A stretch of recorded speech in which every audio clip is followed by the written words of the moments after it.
مسئلہ صرف امیر اور غریب کا نہیں، یہ تو ایک طبقاتی تفریق ہے۔ مسئلہ یہ ہے کہ کون کیا رول پلے کرتا ہے۔ انسانی تاریخ میں ایسے بہت سارے لوگ ہیں جنہوں نے اپنے طبقے کو چھوڑ کر دوسرے طبقے کے ساتھ آ کر کھڑے ہوئے۔ مارکس کو دیکھیں، وہ غریب آدمی نہیں تھا، وہ اپر مڈل کلاس کا تھا۔ اینگلس انڈسٹریلسٹ تھا، چوئن لائف، اتنے بڑے فیوڈل لارڈ کا بیٹا کے ساتھ گردن اس کے باپ کی جو زمین تھی چائنا کے اندر، وہ پاکستان جتنی ہوگی اس وقت جو پاکستان کیا رول تھا۔ اور مجھے یاد ہے، میں نے کہیں پڑھا تھا، بیرسٹر صاحب آپ کو تو یاد بھی ہوگا، کہ وہ ایک محفل میں ذوالفقار علی بھٹو شیخ تھے کراچی میں، تو ان کو بار بار کوئی بندہ یہ تانا دے رہا تھا کہ آپ کو فیوڈل ہیں، فیوڈل کے بیٹے ہیں، آپ ایک بہت بڑے فیوڈل کے بیٹے ہیں۔ تو الٹیمیٹلی انہوں نے مراج محمد خان کو بازو سے پکڑا اور ان کو بازو سے پکڑ کر کہا کہ مراج، ان کو بتاؤ کہ ان فیوڈلز نے میری ماں کے ساتھ کیا کیا تھا۔ اور مجھے دوسری بار یہ پڑھنے کا موقع ملا،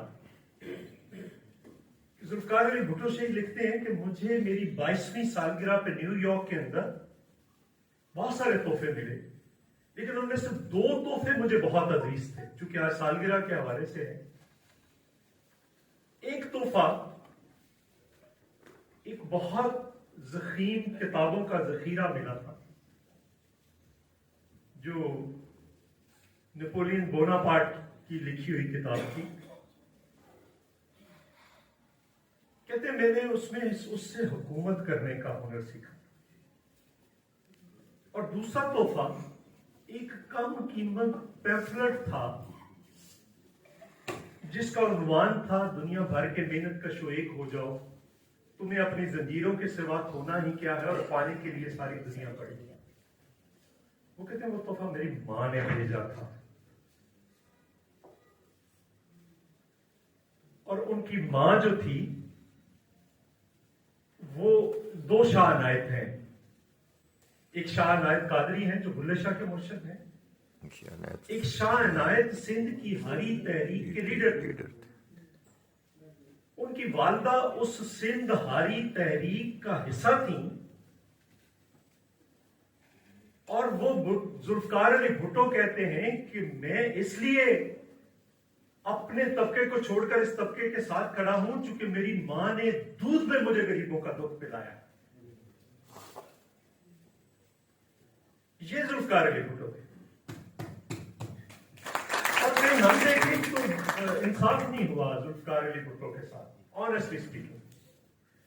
بیرسٹر صاحب، نہ عدالت نے انصاف کیا، نہ تاریخ نے انصاف کیا ذوالفقار علی بھٹو کے ساتھ، نہ وقت نے انصاف کیا، اور نہ ہم نے کی۔ ذوالفقار علی بھٹو پہ جتنا لکھا جانا چاہیے تھا، جتنی ریسرچ ہونی چاہیے تھی، نہیں ہوئی۔ ہم ابھی لیٹسٹ پنڈی کے اندر موجودہ حکومت جس کا پاکستان پیپلز پارٹی کا حصہ ہے، ریلوے کے اندر ایک یونین پہ، پنڈی کے اندر ریلوے کی یونین پہ پابندی لگا دی گئی ہے۔ ابھی ریلوے کی ہم میٹنگ کر رہے ہیں، میں معذرت بھی ہوں، چند منٹ اس کے لیے لیٹ ہو گئے۔ اب سوال یہ ہے کہ ہم آج بھی یہاں پہ آ کر کیوں کھڑے ہو گئے ہیں، اور ذوالفقار علی بھٹو کی سوچ کیا تھی، فکر کیا تھی، نظریہ کیا تھا؟ کیوں نہیں مرا کرتے لوگ؟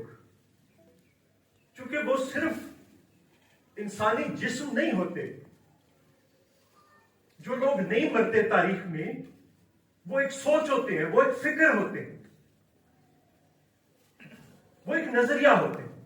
انسان مرا کرتے ہیں، سوچ، فکر، نظریہ نہیں مرا کرتا۔ اور آج ہم اگر بات کر رہے ہیں، کیا تھا نظریہ؟ میں آج دعوے سے کہتا ہوں، اس پہ کچھ لوگوں کو کام کرنا چاہیے۔ لیفٹ اور رائٹ کی اس وقت لڑائی تھی بڑی، میں اس میں نہیں جانا چاہتا کہ کیا ذوالفقار علی بھٹو نے جو ملتان کے اندر اٹامک پروگرام میں کیا تھا وہ کیا کیا تھا،